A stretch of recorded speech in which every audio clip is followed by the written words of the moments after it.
High court ने date दिया हुआ है 15 का।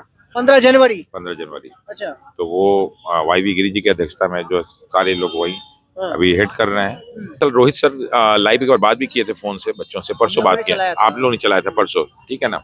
तो हुआ क्या था कि उनपे इकोनॉमिक ऑफेंस यूनिट जो है चेक इन कर रहा है।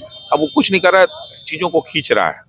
उनके 3 अकाउंट है, पहले अकाउंट को चेक किया, दूसरे अकाउंट को चेक किया, फिर तीसरा अकाउंट चेक कर रहा है। 100% है, निर्णय तो हम लोग के पक्ष में आएगा ही, हम लोग पहले दिन से कर रहे हैं, क्योंकि सारे के सारे एविडेंसेस हम लोग के पास हैं कि ये पेपर कैंसिल होकर री एग्जाम होगा। नमस्कार, बीपीएससी सत्याग्रह का आज 25वीं रात है। दिन तो नहीं कहेंगे, 25वीं रात है।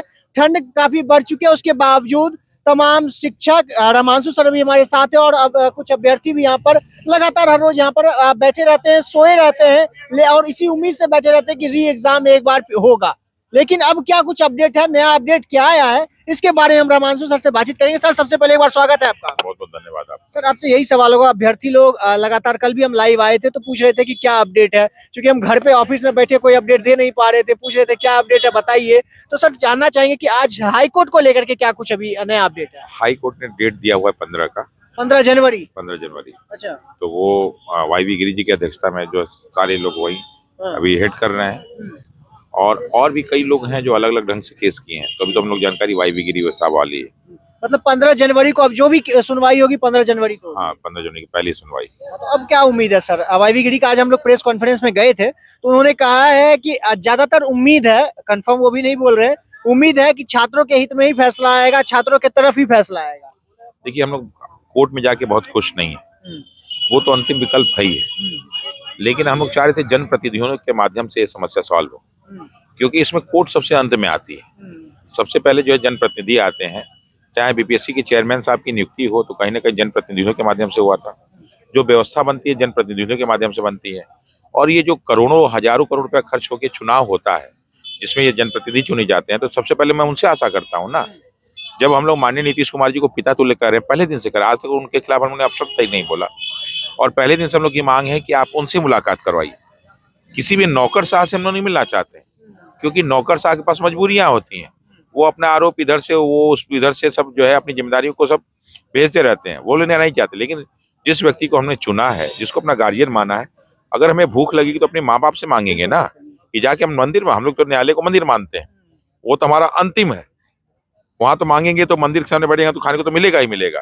लेकिन जो हमारे गार्जियन है उन्होंने ही अनसुनी बात कर दी, और आज तक सरकार का एक भी प्रतिनिधि, जिसको हम प्रतिनिधि कहते हैं, अधिकारी को हम प्रतिनिधि नहीं कहते हैं, अगर मुख्यमंत्री पीएमओ ऑफिस से कोई आया होता, सीएमओ ऑफिस से कोई आया होता कि साहब बताइए आपकी क्या समस्या है, बताइए, हम लोग सुनते हैं, तो मानते।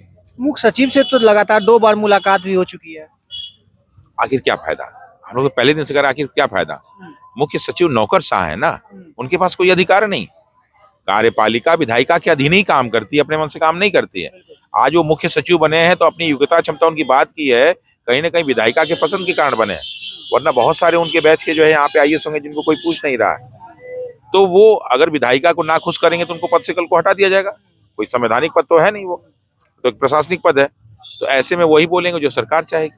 तो सर, अभी आप चूंकि पेशे से वकील भी हैं, आप लॉ भी जानते हैं, बढ़िया, मतलब बहुत बड़ी भली भांति जानते हैं, तो पूरे प्रकरण को देखने के बाद क्या लग रहा है, फैसला किधर से आने वाला है? देखिए, मैं पेशे से वकील नहीं हूँ, पेशे से मैं शिक्षक हूँ, योग्यता से मैं वकील, ठीक है, अच्छे ढंग से हम लोगों ने लॉ पढ़ा है बढ़िया से। देखिए, 100% है, निर्णय तो हम लोग के पक्ष में आएगा ही, हम लोग पहले दिन से कर रहे हैं, क्योंकि सारे के सारे एविडेंसेस हम लोग के पास हैं कि ये पेपर कैंसिल होकर री एग्जाम होगा। लेकिन उसके साथ साथ एक बहुत बड़ा मुद्दा ये हम लोग के साथ कि जो बार बार ये लोग पेपर लीक आउट करा रहे हैं, अपने लोगों को भर रहे हैं, पूरी व्यवस्था को अपने कैप्चर कर लिए हैं, उनको जब तक नहीं हटाया जाएगा, चाहे वो बड़े बड़े राजनेता हों, चाहे वो जो है शिक्षा माफिया हों, चाहे वो अधिकारी हों, तो इस समस्या का समाधान नहीं होगा। आज एग्जाम हो गया, वही एग्जाम होगा, कल को तो फिर वो बैठे हुए हैं ना, फिर वो घुमा के और कठोरता से करेंगे, हम लोग पकड़ नहीं पाएंगे। तो उन सारे शिक्षा माफियाओं को, उन सारे भ्रष्ट नेताओं को जो पिछले दरवाजे से एंट्री करते हैं, और साथ ही साथ उन भ्रष्ट अधिकारियों को भी इस व्यवस्था से बाहर करना है। बताइए, क्या जरूरत है कि एक रिटायर्ड व्यक्ति को आप इतने बड़े उच्च जो है संवैधानिक पद पर बैठाते हैं? कौन सी परंपरा है भाई? आपके पास योग्य अधिकारी नहीं है, एक से एक योग्य अधिकारी बिहार में, एक से एक ईमानदार अधिकारी है, मेहनती अधिकारी है, उनको बैठाइए। आप ऐसे लोग को बैठा देते हैं जिसको जाना है उसको 2 साल बैठाएंगे तो स्वाभाविक है वो ईमानदारी से तो काम नहीं करेगा। उसमें भी बहुत सारे ऐसे लोग हैं जिन पे आरोप लगे हुए हैं, इकोनॉमिक ऑफेंस यूनिट के जो है आरोप है, और वो भी जो है पैसे के गमन के आरोप है। पता नहीं उनको कैसे विजिलेंस का क्लियरेंस मिल गया, ये भी बहुत बड़ी चीज है। उन पदों को बढ़ाया जाता है। सर एक आपसे इम्पोर्टेंट सवाल होगा, चूंकि जब भी हम लोग लाइव आते हैं लगातार कमेंट बॉक्स में लोग कमेंट कर रहे हैं कि रोहित सर को क्या बेल मिला, रोहित सर कहाँ हैं, लगातार लोग पूछ रहे हैं। दरअसल रोहित सर लाइव एक बार बात भी किए थे फोन से बच्चों से, परसों बात किया, आप लोगों ने चलाया था परसों, ठीक है ना। तो हुआ क्या था कि उनपे इकोनॉमिक ऑफेंस यूनिट जो है चेक इन कर रहा है। अब वो कुछ नहीं कर रहा है, चीजों को खींच रहा है। उनके 3 अकाउंट है, पहले अकाउंट को चेक किया, दूसरे अकाउंट को चेक किया, फिर तीसरा अकाउंट चेक कर रहा है, और ये कहें बार बार चेक करके दिए, फिर उसी आधार पर हमको बिल मिलेगा।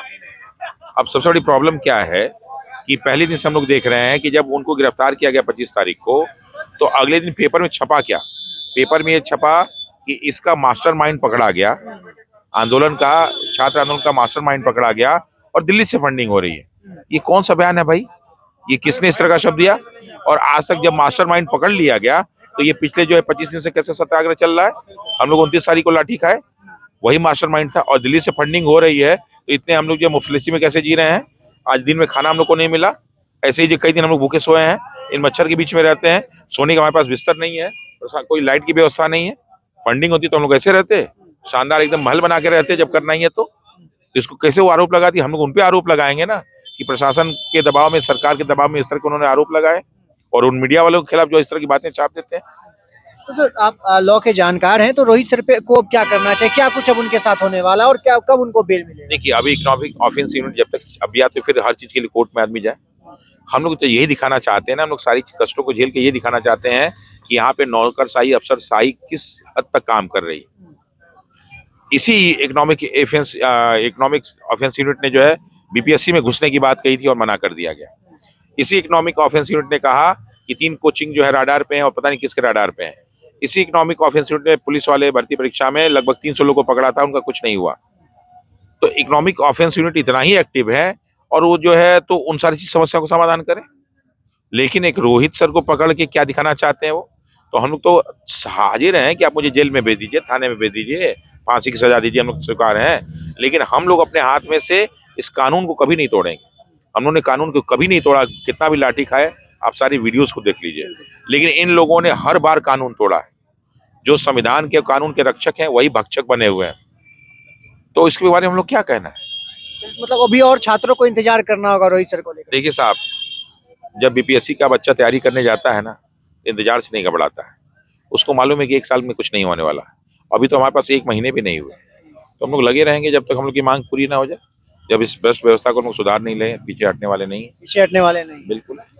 चलिए, बहुत बहुत धन्यवाद। देखिए, अभी हमारे साथ रामांशु सर थे, जो कि शिक्षक है और लॉ भी भली भांति जानते हैं और कानून को के भी अच्छे जानकार हैं। लेकिन जो रोहित सर के बारे में आप लोग लगातार कमेंट बॉक्स में पूछ रहे थे, वो भी हमने आपको जवाब सर के माध्यम से बताया है। पिछले दिन हमने कॉल रिकॉर्डिंग भी चलाई थी, जिसके बाद आप लोग लगातार कमेंट भी किए थे।